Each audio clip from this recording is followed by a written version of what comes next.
안녕하세요. 내가 하고 싶은 이야기는 횡설수설. 이영훈 교수는 진정 보수 우파일까입니다.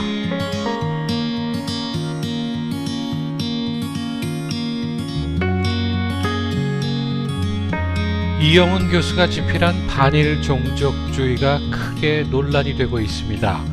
좌파들은 늘 그래왔듯이 이영훈 등의 친일 사관을 비판하고 나섰습니다. 문재인 정부가 반일파리를 하고 있는 시점에서 이영훈 교수가 쓴 반일의 허구를 알리는 책은 어찌 보면 좌파들에 대적하기 위하여 아주 시의적절하게 나온 책이라 할 수도 있습니다.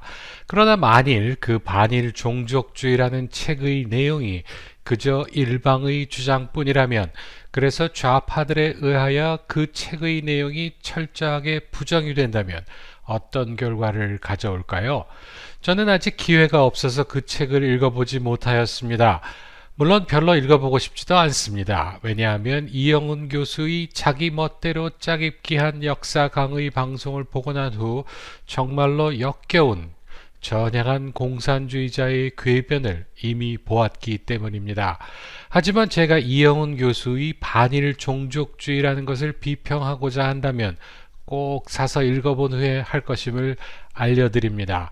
오늘의 방송은 반일 종족주의라는 책과는 전혀 무관한 이영훈 교수가 이미 자신의 입으로 내뱉었던 것에 대한 이야기를 하고자 합니다.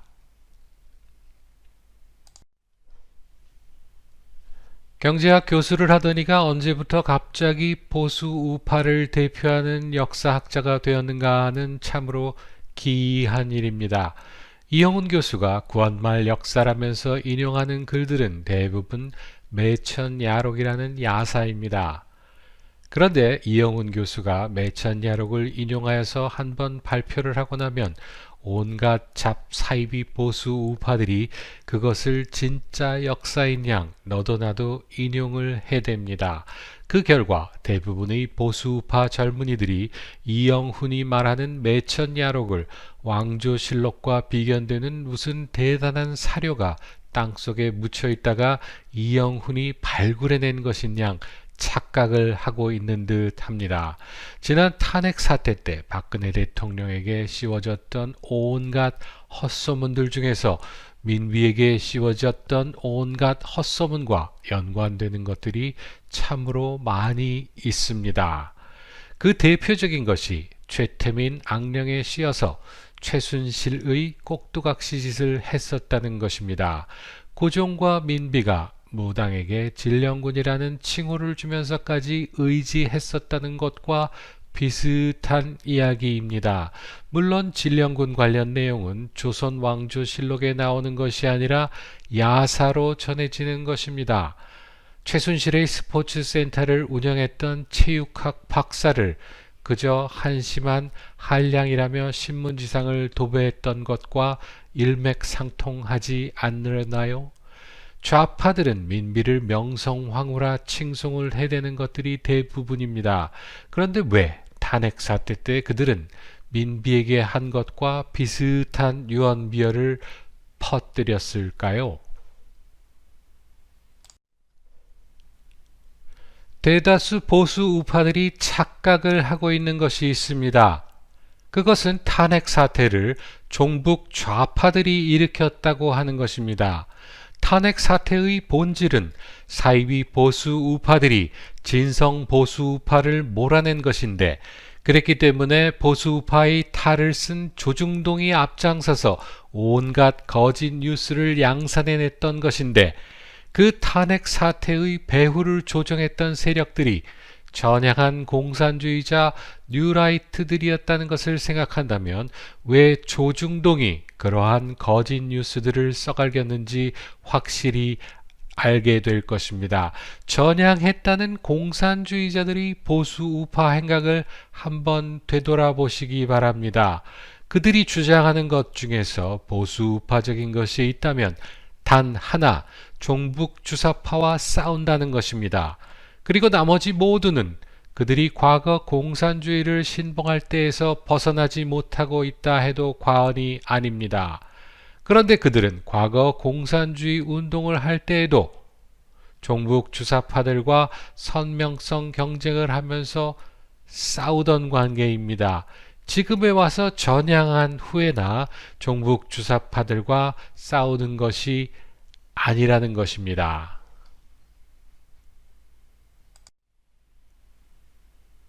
그래서 뉴라이트들의 행태를 보면 전형적인 공산주의자 이론에 입각한 행태를 보이고 있습니다. 특히 역사학자도 아닌 이영훈 교수가 역사학자 흉내를 내면서 엉터리 찌라시를 역사적 사실인 양 부풀리고 있는 것은 좌파 세력들의 사기극에서 한치도 벗어나지 않고 있습니다. 어디선가 이상한 문서 하나 들고 나와서 진실인 양 발표를 하면 이놈저년 모두가 그 발표를 인용해대면서 결국 그것이 진실인 양 만들어 버리는 것 말입니다. 매천 야록이라는 야사가 어느덧 역사적 사실이 되어버려서 고종과 민비를 비하하고 을사오적들을 충신으로 만들어버린 방식을 보면 대한민국의 보수우파 국민들이 조금이나마 아직도 존재하고 있다는 것이 참으로 기적이라 생각합니다. 보수우파 학자로 불리우는 이춘근 박사도 최근 강의에서 한일 합방의 책임은 고종에 있다는 강연을 했습니다. 백모 박성현이는 고종과 민비를 비하하는 것을 뛰어넘어서 일본에서 부르듯이 이씨 조선이라고 한심한 나라라면서 비하를 해대고 있습니다. 이들이 이처럼 할 수 있는 학문적 배경을 제공한 이가 이영훈이라는 자칭 역사학자입니다.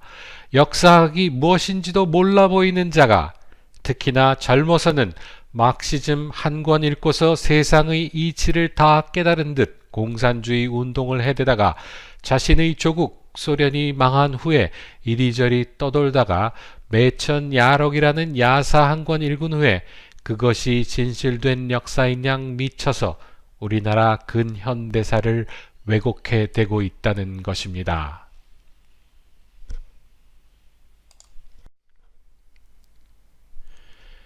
이영훈 교수는 경상도 지방 어느 양반 가문의 상속 문서 한 장을 가지고 조선시대의 노비가 40%나 되었다고 주장하고 있는 인물입니다. 그 양반 가문이 유독 노비가 많이 있었다는 생각은 안 하는 것이지요. 하나의 예외적인 사실임을 역사학자들은 다 인식하고 있기 때문에 그 상속 문서는 그저 참고자료로 쓰일 뿐이라고 하고 있는데 이영훈은 그것을 조선 전체의 이야기로 만들어버렸습니다. 그리고 지금 대부분의 보수 우파들은 이영훈이 주장하는 조선시대 노비가 인구의 40%나 되던 노예제 국가였다 하면서 같은 민족을 노예로 삼은 한심한 조선을 만들어버렸습니다. 노예와 노비는 엄연히 다른 것인데도 이영훈은 노비를 노예라 속였으며 과거 삼국시대 때부터 이어져 온 노비제도가 조선시대에 생긴 것인 듯 조선만을 꼭 집어서 비하를 해대고 있습니다. 이영훈 교수가 조선을 노예제 사회라 비난하는 이유는 세종대왕이라고 하는 우리나라 역사의 가장 기억에 남는 인물을 비하하기 위함이라는 것을 아시나요? 이영훈은 세종대왕을 사대주의자이며 노비들의 삶은 도배시한 양반들만의 성군이라 매도를 해댔습니다. 공산주의자인 이영훈에게 노비란 무산계급 기층민중이니 노비들의 삶으로 역사를 평가하는 것이 맞을지도 모릅니다. 하지만 보수 우파들의 관점에서 바라본다면 누구를 중심으로 역사를 평가해야 할까요? 아무튼 조선시대의 신분제도는 양천제도입니다. 양인과 천민으로 나누어진 신분제도입니다. 그런데 이영훈은 교묘하게 양반과 천민으로 신분제도가 있었던 듯 호도를 합니다. 좌파들이 주장하는 1대 99를 주장하고 있는 것으로 보입니다. 양인들이 종사했던 직업이 사농공상입니다. 선비도 양인이고 상인들도 양인이었던 것입니다. 그런데 조선시대 인구의 40%가 노비였다는 것이 말이 된다고 생각하십니까? 한 500년쯤 후에 삼성 이건희의 유산상속문건 하나를 들고서 과거 대한민국 국민들은 엄청나게 부유했었다라고 주장하면 그것이 과연 대한민국을 올바르게 표현하는 것일까요? 세종대왕 관련 무슨 비난할 거리가 없나를 열심히 찾아대던 이영훈은 급기야 훈민정음이 한자를 바로 읽게 하기 위하여 만든 것이라고 하는 망발을 짓거려댔습니다. 훈민정음에서 말하는 정음이 한자의 바른 음이라 주장하는 어느 교수라 불리우는 자의 기고문을 인용하는 형식을 취했습니다. 하지만 이영훈에게는 세종대왕의 최대의 업적인 한글 창제의 의의를 비하하는 아주 좋은 먹잇감이었습니다. 제가 고등학교 시절에는 고전이라는 과목이 있었습니다. 나랏 말씀이 흉극에 달아 문자와 서로 삼았디 아니할세. 이렇게 시작되어지는 훈민정음 서문을 들어보신 분들이 많으실 것입니다. 아마도 이영훈 교수는 고등학교 다닐 때 고전을 배우지 못했으려나요? 훈민정음 서문 해석을 한번 읽어보겠습니다. 우리나라 말이 중국과 달라 문자끼리 서로 맞지 않다. 그래서 일반 백성들이 자신의 의사를 표현하려 하여도 글로 쓰지 못하는 이들이 많다. 그래서 새로 28자를 만들었으니 모든 백성이 쉽게 익혀 날마다 쓰기에 편하게 하고자 만들었다. 이렇듯 훈민정음 서문에 분명히 한자와 다른 우리만의 글을 만들었다고 밝히고 있음에도 이영훈에게는 그 훈민정음 서문보다는 어느 정말로 한가해 보이는 이름 없는 교수의 한심한 기고문이 더 마음에 와 닿은 듯 합니다. 만일 그 교수의 주장대로 한자의 발음을 가르치고자 한글을 만들었다면 한글을 배웠어야 하는 대상은 유생들이나 선비들이어야 하지 않을까요? 일반 백성들은 한자를 쓰고 읽을 이유가 없었을 테니 말입니다. 그런데 현실은 선비들은 한글을 언문이라면서 천시했고 한자를 모르는 부녀자들과 평민들이 한글을 배워서 글을 썼다는 것입니다. 이렇듯 이영훈은 말도 안 되는 소리지만 조선을 비하하거나 특히나 세종을 비하하는 글이 있으면 기꺼이 자신의 강의에 인용을 합니다. 그리고 멍청한 개돼지 보수 우파들은 이영훈이 짓거려대는 소리에 신세계를 보았다는 듯 홀리고 있다는 것이 현실입니다. 자유한국당이라고 하는 보수파 정당이어야 하는 정당이 저리도 망가져버린 것은 자한당을 차지하고 있는 뉴라이트들과 사이비 보수 우파들 때문입니다. 그리고 더 암담한 것은 보수 우파들의 여론을 올바르게 이끌어야 할 진정한 보수 우파 논객은 없고 그저 보수 우파 정신은 없는 뉴라이트거나 사이비들이 보수 우파인 양 설쳐대고 있다는 것입니다. 지금 대부분의 국민들은 주류 언론에 속아서 문재인이 잘하고 있다고 생각하고 있습니다.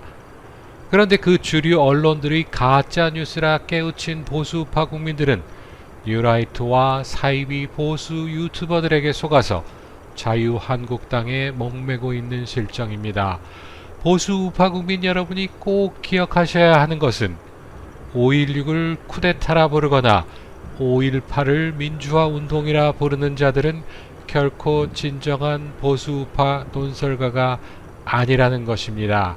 그들이 아무리 탄핵을 반성하자면서 외치고 있다 하여도 그들의 목표는 단지 여러분들의 표를 자한당에 묶어두고자 하는 것일 뿐 결코 대한민국을 위한 것이 아니라는 것을 부디 깨달으시기 바랍니다.